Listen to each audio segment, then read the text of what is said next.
What would you do if a group of entitled strangers suddenly decided they had authority over your land, demanding control over your driveway, your home, and even your daily life? For me, that nightmare started on a quiet Saturday morning when a woman I'd never met before knocked on my front door with the smug confidence of someone who thought she owned the place. She introduced herself with a tight, practiced smile. "Hi, I'm Karen Matthews, president of the Forest View Estates Homeowners Association." I didn't live in Forest View Estates. I had nothing to do with their gated McMansion neighborhood. But that didn't seem to matter to Karen.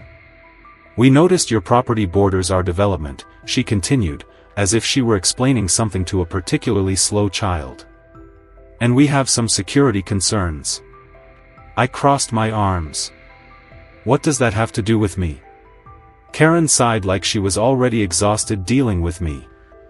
"We've seen some suspicious vehicles using this dirt road of yours, and frankly, it's an open access point next to our community. To maintain the standards of Forest View Estates, we'd like to install a security gate here." I almost laughed. My dirt road wasn't some random path. It was my private road, built decades before Forest View Estates even existed. My grandfather had purchased this land in the 1950s, and my family had maintained it ever since. The road led to my house and the properties of my 3 closest neighbors, who had been using it through a simple, decades-old agreement. But Karen didn't care about history, legal rights, or common sense. She only cared about making her perfect little HOA-controlled neighborhood feel more exclusive. "You'd like to install a gate?" I repeated, shaking my head. "That's funny, because this is my property. You don't have any authority here." Karen's fake smile tightened, and I saw a flash of irritation in her eyes. Perhaps I wasn't clear. The Forest View Estates HOA board has already voted on this.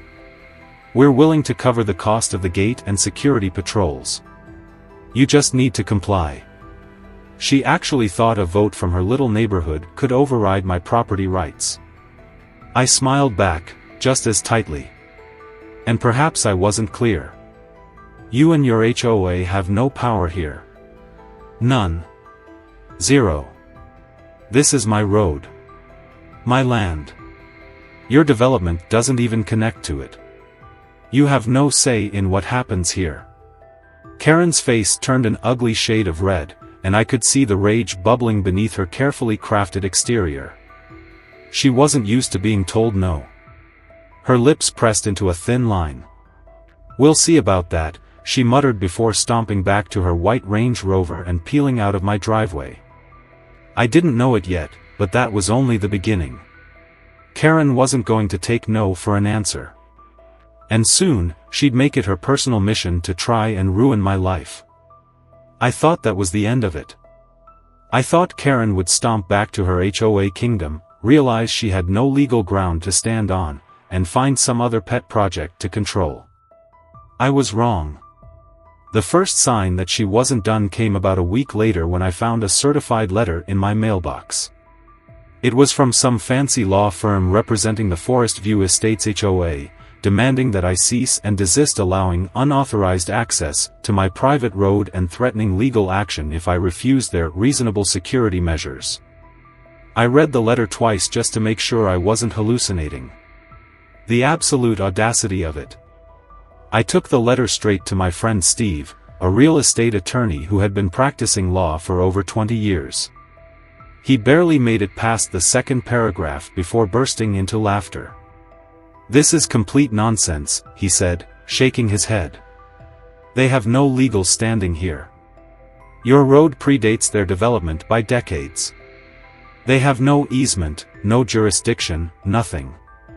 Steve drafted a response letter that essentially told them to go pound sand, citing property law, zoning regulations, and my full ownership rights.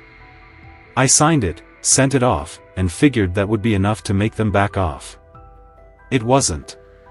2 days later, I was driving home when I saw a white pickup truck parked at the entrance to my road. 2 men in security uniforms were unloading construction equipment, pulling out what looked like metal posts and a stack of warning signs. My stomach dropped. I pulled up next to them, rolling down my window.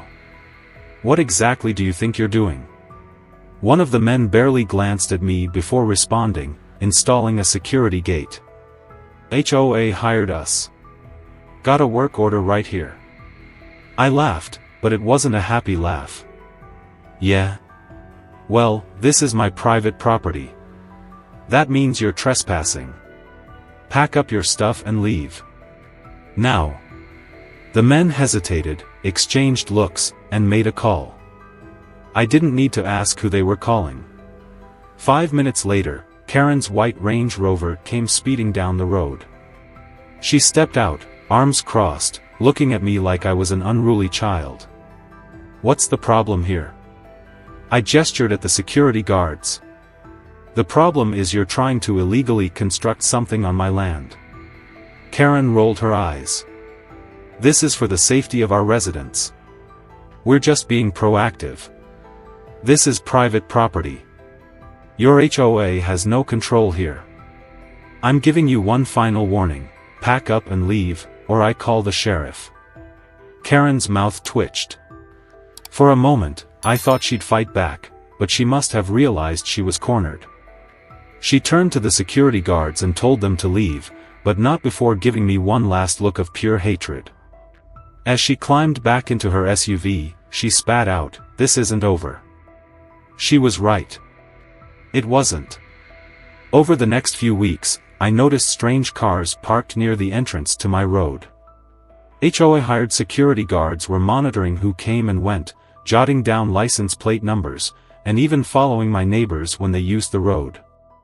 They weren't stopping anyone, because they legally couldn't, but their presence alone was an intimidation tactic. I put up no trespassing signs and private property, no HOA access warnings. Within 2 days, they were gone. I replaced them. Gone again. Suspicious, I installed a hidden security camera near the entrance of my road. A few nights later, I finally got the footage I needed. Karen herself was sneaking onto my property in the middle of the night and ripping down my signs. That was the last straw. I took the footage straight to the local sheriff's office and filed a police report for vandalism and trespassing. Karen got a formal warning, and I hoped, just maybe, she'd finally back off. But Karen wasn't just entitled, she was vindictive. The next escalation came in the form of a county code enforcement officer knocking on my door one morning. He had a clipboard, an official-looking badge, and a frown. "Good morning, ma'am. We received a complaint about illegal dwellings on your property." I blinked. "I'm sorry, what?" The officer glanced at his clipboard. "The complaint states that you are operating an unpermitted trailer park or campground on this land. We'll need to conduct an inspection."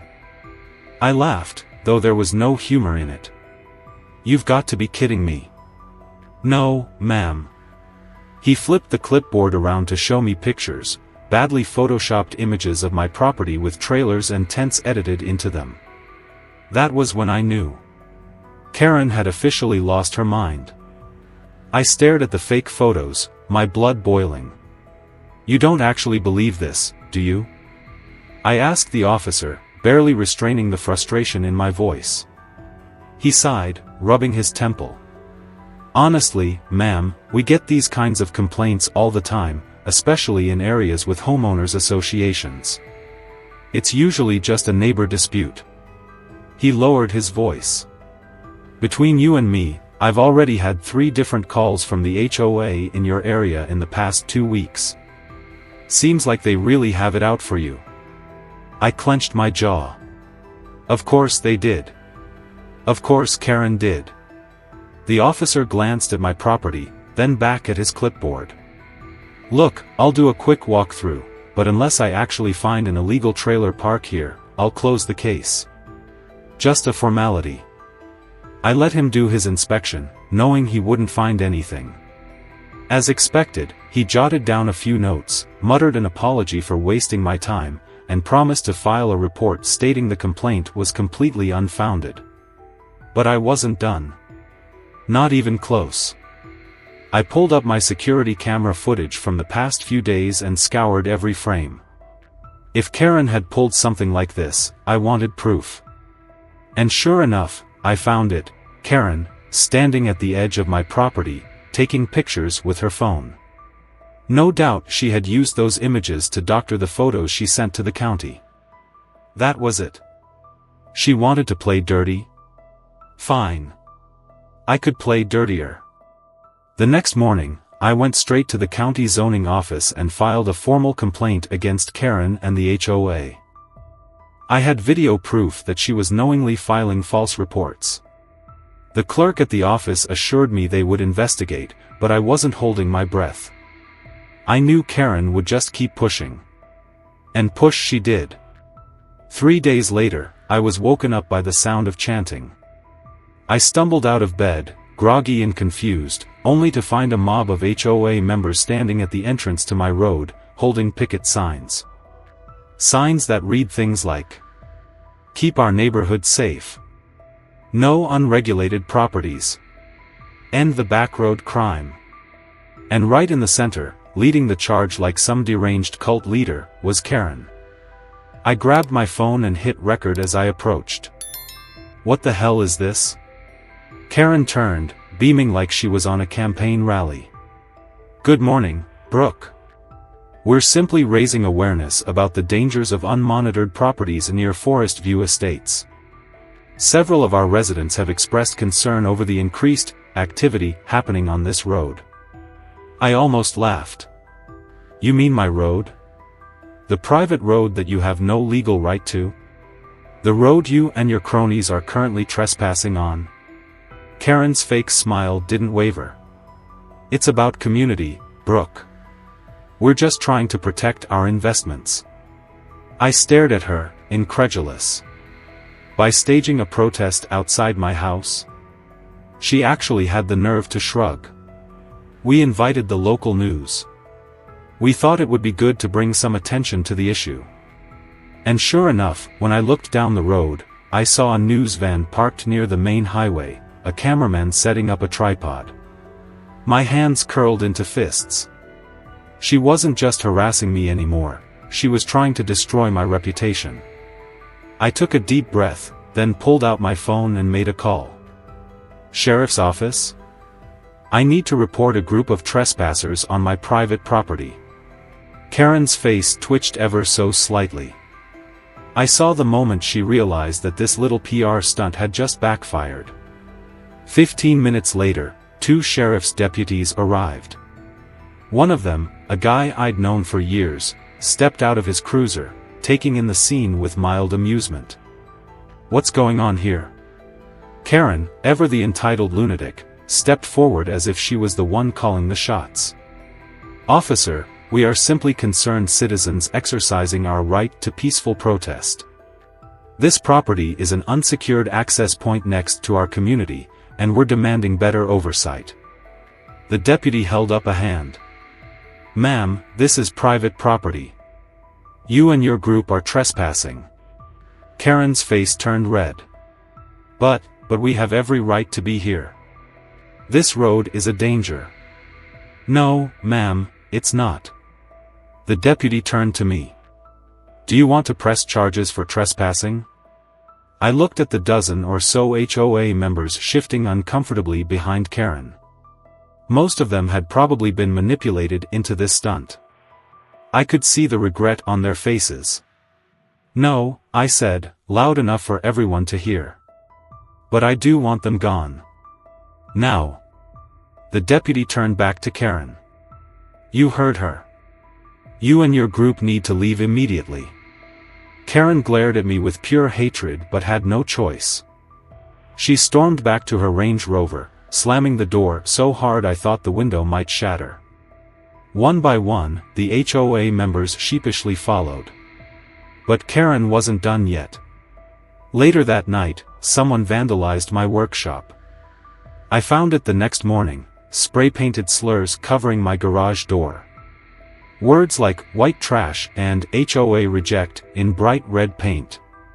And, as if that wasn't enough, that same morning, a sheriff's deputy showed up at my door. "We received a report that you vandalized the HOA clubhouse," he said, flipping open his notepad. I nearly choked. "Excuse me?" "The HOA president claims you retaliated against them by spray painting their community center. We have security footage of someone in a hoodie trespassing on their property late last night." I laughed in disbelief. "Let me guess, it's too blurry to tell who it is?" The deputy sighed. "Unfortunately, yeah. Of course. Of course. But then I remembered my own security cameras. I rushed inside, pulled up the footage from the night before, and there it was, Karen's own nephew, sneaking onto my property with a can of spray paint. It took less than an hour for the sheriff's department to realize what had happened. Karen had framed me for vandalism while her own family was responsible for the crime. By noon, Karen's nephew was in custody. By the end of the day, Karen herself was under investigation. She had officially crossed the line. And now, she was going to pay for it. I knew Karen was vindictive. I knew she was entitled. But I never expected her to be so desperate that she'd resort to framing me for a crime. And now that the sheriff's department had real proof of her lies, I was ready to end this war for good. Karen, of course, refused to acknowledge defeat. Instead of laying low after her nephew was arrested for vandalizing my property, she doubled down. Within a week, I received a formal lawsuit from the Forest View Estates HOA, claiming that my refusal to allow security measures on my private road was lowering their property values. I couldn't believe the sheer audacity.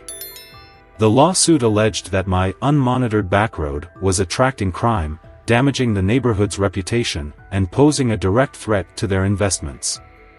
They wanted the court to force me to install an HOA-approved security gate and allow their patrol officers to monitor my land. I laughed as I read it. It was so absurd it was almost funny, except for the part where they were trying to financially ruin me. Because that's what this was really about. They weren't just trying to win. They were trying to drain me dry with legal fees until I caved. Too bad for them, I had Steve. "Let them sue," Steve said, flipping through the lawsuit papers with an amused smirk. "This is gonna be fun." And fun it was. At the first court hearing, their fancy HOA lawyer strutted in like he was about to deliver the case of the century. He had binders of documents, all filled with manufactured complaints from HOA residents about the dangers of my unsecured property. Steve didn't even bother flipping through them. "Your Honor," he said, leaning on the podium with a casual confidence that made their lawyer visibly nervous, "this entire case is built on one fatal flaw. The HOA has no legal jurisdiction over my client's property." He dropped a thick stack of county records onto the table. This land was purchased by my client's family in the 1950s. The road was built and maintained privately. The HOA was formed decades later and has never had a legal claim to it. This lawsuit is nothing more than an attempt to harass and financially harm my client. The judge nodded along, unimpressed by the HOA's arguments. Then, Steve dropped the bomb. "In addition," he continued, "we have substantial evidence that the HOA president, Karen Matthews, has engaged in repeated acts of harassment, vandalism, and filing false reports against my client. In fact, there's an open criminal investigation against her." Karen, sitting at the HOA's table, went pale. The judge sighed heavily, looking like she wanted to throw the entire case in the trash right then and there. "Counselor," she said, turning to the HOA's lawyer, "do you really want to pursue this?" Their attorney shuffled his papers. We'd be open to a settlement discussion." I could see Karen's hands clench into fists. This wasn't just about the lawsuit for her anymore. This was about her pride. She had spent months trying to bring me down, and now she was watching everything unravel. And I wasn't done yet. While Karen was busy sabotaging herself in court, I was working on something else. I had hired a professional land surveyor to come in and officially mark my property lines. And guess what? The HOA had been illegally encroaching on my land this entire time. Their fancy entrance sign? On my property. Part of their perimeter fence? On my property. Several landscaped areas? Mine. When I presented the findings to Steve, he grinned like a kid on Christmas morning. "You know what this means, right?" he said. I smiled. "Oh, I know." The very next day, the HOA board received a legal notice. They had 30 days to remove all encroaching structures from my land or face a lawsuit for trespassing and illegal construction. I would have paid money to see Karen's face when she read that letter. By the time we walked into the next settlement discussion, the HOA's board members looked like they wanted to strangle Karen. They had drained thousands in legal fees, were facing potential criminal charges, and now had to rebuild part of their community's entrance. But Karen? She still wasn't ready to give up. "This is extortion," she hissed, glaring at me across the table. "We were just trying to protect our neighborhood." Her own attorney looked like he wanted to crawl under the table. "Karen, please," he muttered. Steve leaned back in his chair, looking completely unbothered. "No, Karen," he said smoothly. "This is what happens when you mess with someone who actually knows the law." The final settlement was brutal. The HOA paid me $75,000 in damages, covering my legal fees and additional compensation for harassment. They signed a legally binding agreement stating they would never attempt to assert authority over my land again. Their security patrols were permanently banned from stepping foot on my property. Any future harassment would result in an automatic $10,000 penalty per incident. And the cherry on top? Karen was forced to step down as HOA president. She had become so toxic to her own community that even her fellow board members voted her out. The moment the agreement was signed, Karen stormed out of the conference room, refusing to say another word. 2 weeks later, she put her house up for sale. Apparently, living next to my unmonitored backroad was just too much for her delicate HOA-loving soul to handle. I couldn't have been happier. With Karen gone, life on my land finally returned to the peace and quiet I had always enjoyed. The HOA, now under new, far more reasonable leadership, quickly distanced itself from Karen's reign of terror. They quietly fixed their zoning violations, moved their entrance sign and fencing off my property, and stopped trying to meddle in affairs that were never theirs to begin with. The new board even issued a formal written apology for everything that had happened, though it was obvious they were just trying to cover their tracks legally. The best part? Property values in Forest View Estates actually went up after Karen left. Turns out that fixing their own code violations and putting an end to petty harassment was far more valuable than trying to control a road that was never theirs. Some of the homeowners who had originally supported Karen even reached out, awkwardly admitting they'd been manipulated by her fear-mongering and paranoia. Not that I cared, I just wanted to be left alone. As for Karen, well, she left Vermont entirely. Her house sat on the market for months, as her name had become synonymous with entitled HOA overreach. She was forced to sell at a loss, and from what I heard, she ended up moving to Florida, which seemed fitting, given her personality. With my settlement money, I installed heavy-duty gates at both ends of my road, not because the HOA wanted them, but because I did. I also donated a portion to a local property rights advocacy group, helping others fight back against HOA harassment.